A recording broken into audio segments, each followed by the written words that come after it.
Fala galera, sejam bem-vindos a mais um vídeo aqui do Dados Críticos, eu sou o Theory, e no vídeo de hoje eu vim apresentar o sistema na nossa série de vídeos aqui, onde eu apresento e mostro para vocês os básicos, de um sistema. E o sistema que a gente vai apresentar hoje é o Vampiro Quinta Edição, Vampiro a Máscara. Para fazer essa apresentação, convidei aqui meu amigo Kuma, que vai nos ajudar nesse processo aqui. E aí, Kuma, beleza? De boa, Theory, você, suave? Beleza também, cara. Se apresenta aí um pouco aí pra galera, Kuma. A gente jogou já uma mesa aqui de Vampiro Quinta Edição no canal, né? É a Cidade de Sangue, né? Fala um pouco aí da sua experiência com Vampiro, com RPG no geral, pra galera te conhecer também. Então, ok. Com RPG, eu tenho 30 anos, eu jogo há uns 17 ou 18, eu acho. Assim, faz tipo um tempo. Pra quem lembra da época, acho que meu primeiro RPG foi aquele AD&D da Caixa Vermelha, sabe? Tipo, muito tempo. Assim, a época que anão ainda era classe. Eu jogo Vampiro. Acho que desses 17 anos eu devo jogar uns 10, eu acho. Vampiro foi um sistema muito importante pra mim, porque eu peguei numa época da minha vida que eu era muito tímido. E Vampiro tem muito daquela pegada tipo de narrar. Então foi um sistema que foi tipo quebrando essa trava de conversar e tal. Muito legal. Sim, é muito maneiro. Cara. Antes da gente começar, galera, vale lembrar que esse vídeo aqui não vai ser um tutorial. A gente não vai te ensinar todas as regras, até porque precisaria de muito tempo para isso. Mas a ideia é falar um pouco do sistema, da história dele, do tipo de jogo que ele permite e passar por alguns aspectos importantes aqui do sistema, das regras, como elas funcionam, para tentar te instigar a procurar mais e entender mais sobre o jogo, beleza? E pra galera, como já começando assim a apresentar esse sistema, né? Pra galera que nunca ouviu falar de Vampiro, não entende um pouco sobre como é esse cenário, sobre o que é esse RPG, como você explicaria isso pra pessoa que nunca ouviu falar do Vampiro? Que tipo de RPG é esse? Ok, então, normalmente a gente vê, tipo, D&D, essas coisas assim, são RPGs que eu chamo de heróico, né, que a ideia é você, tipo, ser o melhor possível, vamos dizer assim, entre aspas, e, tipo, salvar a galera. Tem a coisa, né, salvar a princesa, ajudar o rei, fazendo isso aqui. O Vampiro não é assim. Quer dizer, ele pode ser assim, ele não é pra ser jogado assim, vamos dizer assim. Ele é um jogo que eles falam, né, que é horror moderno. Ele é baseado no mundo que é chamado de World of Darkness, que é o mundo das trevas. Então ele pega uma abordagem meio gótica para as coisas. Então ele é um jogo um pouco pessimista, entre aspas, porque ele tenta ser mais, tipo, realista, ser mais, tipo, tanto que ele é baseado no mundo moderno, né, assim, normalmente. A gente joga nos dias atuais, né? Normalmente sim. Ele sempre tenta falar coisa de sobrevivência, que você tem que sobreviver a qualquer custo. Então ele não tem a pegada heróica. Você pode jogar Vampiro assim, com certeza. Fica até fácil, entre aspas, se você jogar desse jeito. Porque boa parte das coisas que é aquela, tipo, até onde deve ir a humanidade, tipo, várias coisas assim, acaba sumindo um pouco. Mas ele é um jogo de terror pessoal. E o que isso quer dizer? Que ele afeta as pessoas de maneira muito diferentes. Então a gente tem, tipo, por exemplo, alguns exemplos no livro, né? De, tipo, coisa que envolve escuro, coisa que envolve, tipo, violência, em alguns casos, extrema. Então não é um jogo, tipo, leve. Assim, se você for jogar, tipo, do jeito que tá no livro, né? Tipo, puramente, do jeito que você vai tirar. Ele é um jogo um pouco mais violento. Então eu não recomendo pra quem ou é facilmente impressionável, ou, tipo, não gosta de tanta exposição, né? A temas pesados. Ele é um jogo que fala muito, tipo, de drogas. Ele é um jogo que fala de sexo. Ele é um jogo que fala de morte. Então ele pega, tipo, o nosso mundo e é literalmente o mundo das trevas. É o horror do nosso mundo, tipo, elevado a 50ª potência. Até porque os personagens, né, os jogadores jogam com personagens que são vampiros, né, que são chamados no mundo, né, de membros, né? Isso, ele chama, isso é um detalhe engraçado que todo mundo pergunta, mas o que é o Kindred, né, que é a palavra que sempre vê. É porque no mundo do vampiro, os vampiros não podem deixar os humanos saberem que vampiros existem. A ideia do vampiro chama a máscara, exatamente pra manter essa máscara e a galera humana, né, não notar a diferença. Então, constantemente, tipo, tentando não mostrar que você é vampiro, proteger, tipo, a interpretação de você, tipo, não interpretar o predador, né, na frente, que não pode ver o predador. Os personagens são todos vampiros, como a Theory disse, e normalmente eles têm ou um dia de idade, que eu já vi muita mesa começar assim, tipo, literalmente, assim, virou vampiro, no outro dia começa, tipo, a mesa, né, vamos dizer assim. Então joga. O jogo em si, né? Joga o cara, tipo, no meio desse mundo e você tem que aprender junto com o personagem que tá acontecendo, tipo, como fazer as coisas, que é divertido também. Mas normalmente você joga com um vampiro já que tem pelo menos um ano de vida como vampiro, né? E você tem que se adequar. É literalmente tentar jogar com alguém que, tipo, tem que esquecer a vida inteira dele, porque você não pode mais andar entre os mortais e tudo. E daí o primeiro terror começa aí. Eu acho, assim, que é o que muita gente acha que não entende o começo do vampiro. Que eu acho que o maior terror, na verdade, é do próprio personagem. Dele ter que se adequar no mundo que ele não existe mais, tipo, como ser humano, você tem que abandonar esse lado e virar um predador de pessoas. Muito bacana, cara. E assim, esse mundo, né, esse mundo compartilhado, esse cenário que se chama de mundo das trevas, né, ele também comporta outras criaturas da mitologia da própria empresa, né, que é a White Wolf, que publica esse sistema, né, Kuma? Sim, eles têm vários, como o Teori falou, várias criaturas, normalmente cada módulo, porque eles funcionam juntos, né, tipo, a ideia é você conseguir usar eles juntos. A White Wolf, ele criou vários, né, os dois mais famosos, o lobisomem e o vampiro, que são não só muito famosos, como eles são opostos, né? A ideia é que um enfrenta o outro, tipo, constantemente. Inclusive, eles foram, lá nos anos 90, né, que é quando começou a explodir, a White Wolf, que foi muito responsável hoje por a gente ter essa briga entre vampiro e lobisomem em tudo que é mídia. Assim. Porque eles começaram a fazer isso. E tal. Sim, eles começaram a fazer isso em peso. E eu acho que deu certo e todo mundo começou a copiar, vamos dizer assim, né? Essa mitologia, né? Isso, mas eles têm, tipo, um mago, que se joga com magos, que também tem uma pegada totalmente diferente, que é muito maneira. Você pode pegar Changeling, que joga com fadas, que esse é um jogo no LSD. Você tem que jogar, tipo assim, tirar o seu senso de desbelief total do mundo e falar, não, é outra coisa que eu tô jogando agora, tá ligado? Assim. Muito bacana. Tem vários. Cara. Múmia, um monte de coisa. Bacana. E hoje a gente vai falar aqui sobre o Vampiro especificamente, o Vampiro à Máscara, né? E mais especificamente ainda sobre o Vampiro à Máscara quinta edição, mais popularmente conhecido como V5, né? Que é a versão atual do jogo, já teve várias versões anteriores durante a história, né, do sistema. E a que está sendo lançada atualmente é o V5, né? E as diferenças, elas são tanto na questão da mecânica, né, das regras do jogo, mas também no próprio cenário que ele avança, em quais clãs, né, que existem ali que você pode jogar, quais que estão disponíveis, quais que não estão, não é, Kuma? Sim. O V5 ele é um reboot ao mesmo tempo que ele é uma continuação. Ele é os dois ao mesmo tempo. Ele é um reboot porque ele pegou basicamente o mundo, zerou tudo, mas ele tenta pegar o final do V20. O V20 é assim, tem o Vampiro à Máscara, que foi o primeiro que saiu, que ele era uma pegada mais vitoriana, assim, ele não era moderno. Na época que ele saiu, ele não era moderno. Ele era pra ser jogado, tipo, meio que, tipo, entrevista com o vampiro, não sabe? Uma Sim. pegada mais histórica. E depois eles fizeram o V2, que daí era, tipo, gótico, punk. Daí eles começaram a fazer o nosso mundo mesmo atual. E daí teve o V3, que é o mais famoso de todos, que é, inclusive, eu acho que eu tenho aqui, quer ver? Peraí. O meu primeiro livro do Vampiro à Máscara. Ele tá até aqui, ó. Esse é o famosão da capa verde, verdade. Exatamente. Ele era publicado pela Devir ainda, na época. E daí, esse aqui, que é o V3, ele virou o V20, que é o mais famoso, quando ele fez 20 anos de idade. Ele saiu com uma capa branca e tudo, e bem bonita. E ele é o sistema mais famoso do vampiro que tem. Muita gente fala que é o melhor, mas é tipo D&D 3.5 e D&D 5. Sempre vai ter os defensores dos dois lados. E a quinta edição saiu depois do Requiem, que é tipo o D&D 4. Tipo, você ama ou você odeia. Não tem, tipo, meio termo. Que eu não gosto, pessoalmente, mas... Eles fizeram o V5, que eu acho que é a mesma ideia do D&D 5e. Que ele é para ser mais fácil de você, tipo, entrar, se você não souber jogar nada. E ao mesmo tempo ele vai te dando, tipo, sempre um pouquinho mais de coisa pra você, tipo, experimentar, brincar, fazer um outro personagem depois, tipo, de outro jeito, totalmente diferente, brincar com build. Beleza, Kuma, vamos falar agora um pouco sobre a mecânica do sistema, né? Então eu vou abrir aqui para exemplificar pra galera a tela do Foundry VTT, que é o programa que a gente usa aqui para geralmente jogar RPG, né? E uma ficha aqui vazia, né? Uma ficha de personagem, para demonstrar um pouco pra galera, né? Uma coisa que chama a primeira atenção na ficha do vampiro é que a gente tem atributos que representam o personagem e a gente vai ter skills, né? Cada um desses atributos e skills, eles têm bolinhas, né? O que significa cada uma dessas bolinhas, Kuma?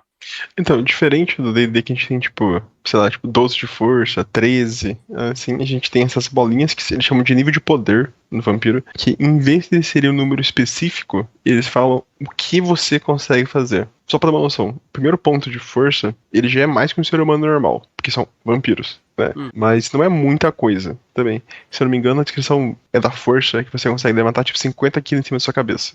Pra um ser humano normal, dependendo, é difícil fazer isso, mas pro vampiro é, tipo, suave. O último de força, você tá levantando, tipo, 400 quilos. Então, tipo, a diferença de poder é bem visível entre, tipo, uma bolinha e a próxima, e a próxima, e a próxima, e a próxima. Assim. Então, as bolinhas são, tipo, graduações no determinado atributo ou numa skill, pra saber, tipo, quão bom você é e, tipo, até onde você consegue chegar com aquilo. À primeira vista, né, a galera pode achar, nossa, mas tem bastante coisa, mas, galera, é bem simples de entender aqui, porque a gente vai ter 9 atributos, né, que são aspectos do seu personagem, e cada um desses atributos, ele tá relacionado também a algumas perícias, né, ou skills aqui no inglês, que são coisas específicas que você pode fazer. Por exemplo, brawl para luta física, ou você vai ter um atletismo ali para talvez tentar fazer uma escalada, e aí tem todos os tipos de atributos aqui, né. O Vampiro Quinta Edição ainda não saiu em português, ele vai ser lançado em breve, não é, Kuma? Se eu não me engano, ele sai em outubro. Uhum. Você pode estar enganado, mas eu acho que é outubro. É nesse ano ainda, né? Ele vai sair pela Galápagos Jogos aqui no Brasil, né? E muito bacana que isso aqui já tá tudo traduzido, né? Já foi feita uma tradução aqui. Mas por enquanto a gente tá mostrando em inglês porque a gente não tem acesso ainda à versão em português, né? Outra coisa que chama atenção, Kuma, é que cada bolinha dessas aqui significa o tanto de dados que você rola quando você vai fazer um teste, não é? Sim, cada bolinha dessa é um dado, então você vai ter, tipo. É importante. No Vampiro eles usam só D10. Só dados de 10 faces. Uhum. Se você tira de 1 a 5, você errou. Se você se jogou de 6 a 10, você acertou. É simples assim. Quando você tira um 10, seria um 20, né? É um crítico natural. E quando você tira um, é um crítico natural. Também uma falha natural, né? Falha crítica. Mas a diferença do vampiro, que eu acho tipo a coisa mais brilhante que tem, é que a falha crítica você ainda acerta. O problema é que você faz de uma maneira, tipo, estupidamente horrível. Que você queria fazer. Por exemplo, força, você pode tentar segurar alguém pelo braço. Se tiver 5 de força e errar, você pode arrancar o braço, cara, sem querer. Tipo, literalmente puxar e tipo, explodir o braço do maluco. Então, eu acho legal, porque dá um susto que uma coisa dessa acontece. E é exatamente essa questão do horror pessoal, né? Sim, dessa dimensão de descontrole, de você estar se tornando um monstro, né? Ter se tornado um monstro. Outra coisa que chama atenção, Kuma, na ficha aqui do vampiro, é que a gente vai ter um clã, né? É diferente de classes que a gente vai ter em outros sistemas, né? Eu posso ser um guerreiro, eu posso ser um ladino. Aqui cada vampiro ele vai pertencer a um determinado clã e ele vai ter características, né? Isso.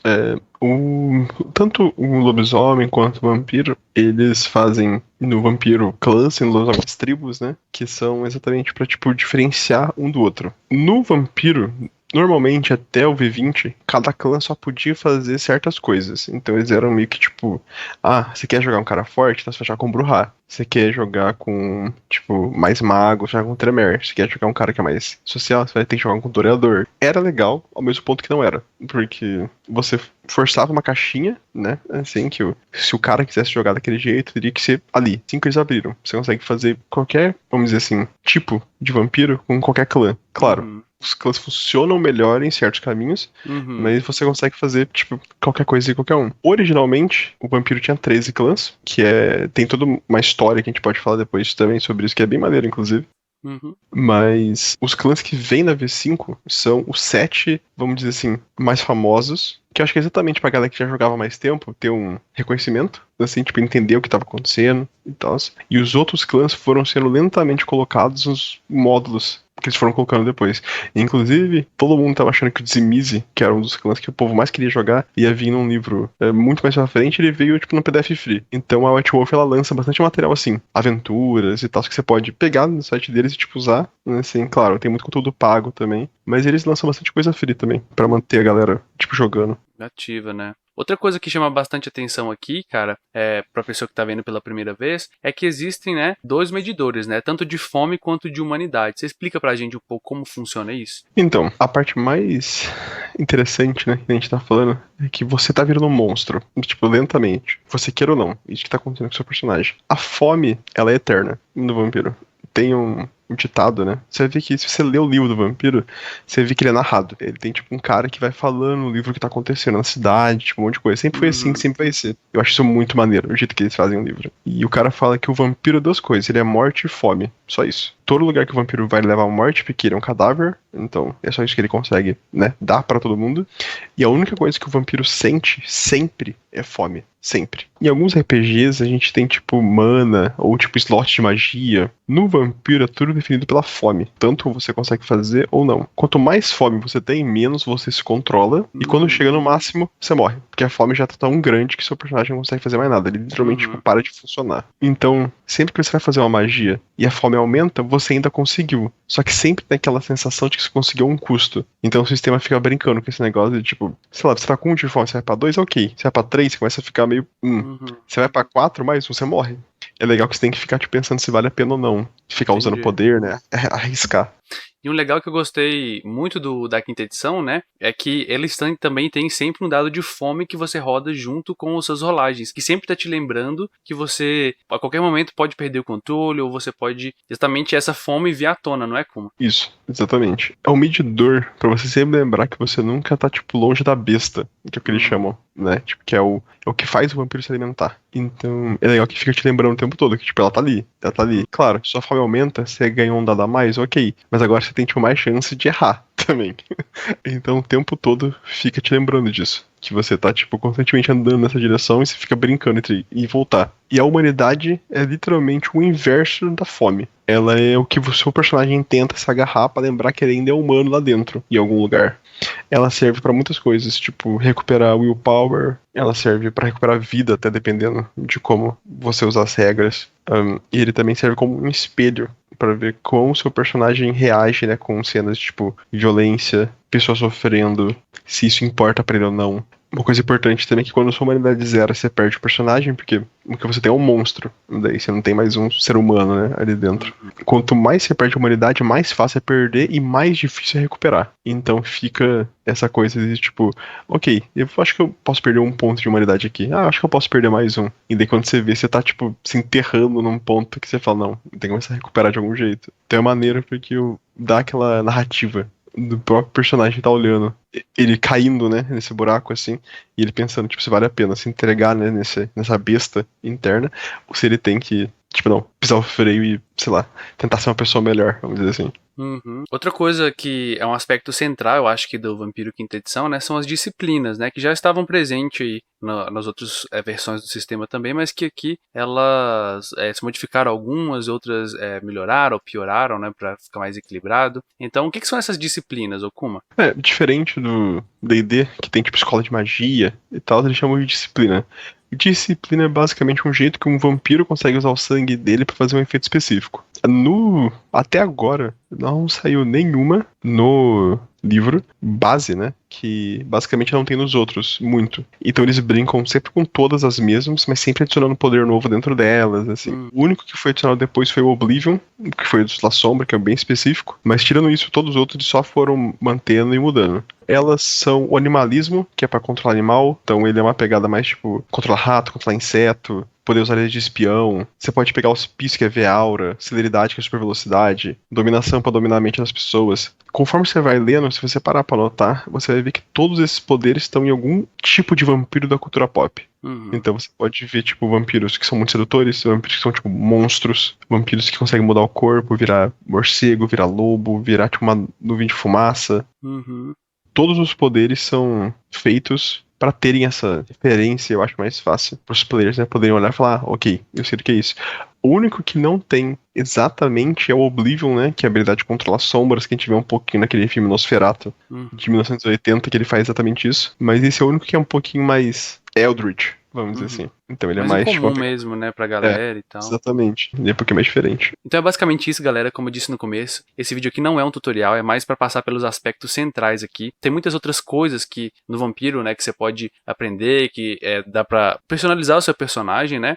Mas isso fica pra outros vídeos, né? E até sobre a questão da lore, né? Sobre como funciona esse mundo, como é o cenário. Então a gente pode fazer vídeos depois, né? Se o Kuma estiver disposto aí, trago aí também. E falar sobre a lore, né? Se você tiver interesse, a gente vai gravar um vídeo depois falando sobre esse cenário do mundo das trevas lá no podcast do Dados Críticos, né, Kuma? Então, se quiser, pode nos acompanhar lá para poder ouvir um pouco disso. E para finalizar, como eu queria ouvir de você assim, uma dica que você daria para quem quer começar, o que a pessoa pode fazer para aprender o vampiro, como é que ela aprende e tal? Bom, se você quiser começar a jogar, você pode entrar no site da Outwolf, eles têm o Fast Play deles, que eles dão, tipo, algumas regras, você já consegue ter, tipo, uma noção de como jogar. Daqui a pouquinho a gente vai receber o livro brasileiro também, né, na tradução pro português. Você já pode comprar, se você quiser, muito em inglês, você pode comprar pela Amazon, que é onde eu compro normalmente meus livros, mas provavelmente você consegue achar em outros sites também. Daqui a pouco a gente vai receber em português, já pode fazer a pré-venda em português pela Amazon também, já tem lá. É fácil jogar, é muito simples. Parece complicado porque a gente tá acostumado a jogar coisas complicadas. O Teoro viu isso. Quando a gente começou a jogar, ele não entendia nada. Mas depois que, tipo, você coloca o cérebro dentro, é muito suave. Exato. O jogo, tipo, passa de boa. Hum. A única coisa que eu peço muito, leia o aviso inicial do livro. O livro é pesado, ele tem referências à morte, canibalismo, fanatismo religioso, assédio sexual. É um jogo feito pra ser de terror no nosso mundo mesmo. Então, vá sabendo que você vai ler uma coisa pesada, se você curte prato cheio, porque ele discute, né, muitas coisas dessas, assim. Uhum. E se você não curte, você consegue pelo menos já vir com uma cabeça de que, tipo, ok, eu tenho que ficar um pouquinho, né, ligado no que vai acontecer. Assim, mas é bem maneiro, eu recomendo pra caralho. É o meu sistema favorito de RPG. É um que eu acho que eu vou jogar, tipo, por muitos anos ainda, porque, tipo, que nem a gente fala brincando às vezes, né, que o sistema de D&D cansa um pouco, né, o jeito que é. Assim, cansa assim. A gente acostumou tanto a jogar que depois de um tempo você começa a, tipo, repetir, né, e fazer as coisas, assim. Eu acho que o Vampiro, pra mim, pelo menos, eu acho que ele tá bem longe disso ainda. Eles estão sempre lançando coisa nova, então tá sempre injetando mais diversão. E assim, acho que principalmente nesse tipo de jogo é importante demais ter uma sessão zero, né, pra conversar sobre limites, falar sobre Sim. o que vai ser esperado na mesa ou não, né. E assim, se você quiser também, galera, é muito recomendável, né, você assistir outras pessoas jogando. A gente jogou uma campanha aqui, onde a maioria das pessoas que estavam jogando eram iniciantes. Então, como eu sempre explicava, né, na nossa campanha, chama Cidade de Sangue, vou deixar o link na descrição, você acompanhar e perceber a gente aprendendo junto enquanto jogava. Foi uma campanha bem bacana, né? Inclusive, tá tendo a continuação lá no canal da Miadíssima, não é, Kuma? Isso, a gente tá jogando, na verdade, ele é um spin-off, né? Porque ele tá acontecendo meio que ao mesmo tempo do que tava acontecendo na outra campanha. Tem muita coisa que tá, tipo, batendo junto. No caso, o único player que tá repetindo desde o começo, né? Com a Lê entrou no meio, é a Mia. Então, às vezes, ela vê, tipo, umas coisas acontecendo, ela, tipo, sabe o que vai acontecer, mas não fala nada. É bem engraçado. Então, assim. Mas eu recomendo ver lá o canal do Theory. Acho que é o mais, tipo, a experiência que provavelmente você vai ter jogando pela primeira vez. Que todo mundo teve. É muito Que é bacana, ser jogado nesse mundo e, tipo, ter que aprender a lidar com o lobisomem, com outros vampiros, a política do mundo. E lá no Tameadíssima, se você quiser ver, a gente já tem uma campanha que os players já têm mais noção do que estão fazendo. Então você vai ver, tipo, menos explicações que nem eu fazia. Lá no do Teuro sempre tinha eu explicando, tipo, o sistema durante o jogo. Então agora, se você for ver no Tameadíssima, vai ser um pouco mais, tipo, fluido, né? A gente não precisa mais ficar lembrando de tantas coisas, automático, assim. Mas no do Teuro você consegue ver bastante, tipo, até o fim, a gente aprendendo coisa nova, assim. Eu tô sempre tentando colocar, tipo, mecânica, assim, então é bem legal. É isso aí. E assim, galera, é um sistema muito bacana por essa questão política mesmo, você conversar com vários NPCs, descobrir quem você pode confiar ou não. E é uma pegada totalmente diferente, né? Eu recomendo sempre que você teste, porque é uma experiência bacana e pode te ajudar, inclusive, no RPG que você tá acostumado. Talvez você tá acostumado só com fantasia medieval, né? Jogar e criar personagens, desenvolver ele aqui, pode te ajudar a interpretar isso no seu jogo que você tá acostumado aí mesmo, né? É basicamente isso, né? Então, por esse vídeo, como eu disse, não era um tutorial para apresentar para você. Se a gente conseguiu instigar você a jogar um vampiro aqui, então nosso objetivo tá concluído, tá? A pesquisar mais. Para finalizar, eu queria agradecer você, Kuma, pela disponibilidade de vir aqui no canal e falar um pouco sobre o vampiro e deixar um espaço aí para você, se tiver algum recado final, qualquer coisa que você queira falar, um jabá também, alguma coisa assim. Não, galera, muito obrigado. Com certeza a gente vai fazer o podcast lá falando sobre a lore, porque isso é uma coisa que eu amo falar sobre a lore disso aqui. E, tipo, amo demais. Vamos voltar a fazer mais vídeos sempre. Assiste lá, acompanha a gente no canal da Miadíssima, aqui no Dados Críticos também. E eu vou começar a streamar, eu acho que em pouco tempo, talvez. Assim, vamos ter mais coisas. E daí a gente vê como é que faz as coisas. Aí. Mas é isso, galera. Valeu. Isso aí, galera. Muito obrigado, né? Queria lembrar você de se inscrever nesse vídeo aqui, deixar o seu like se você gostou.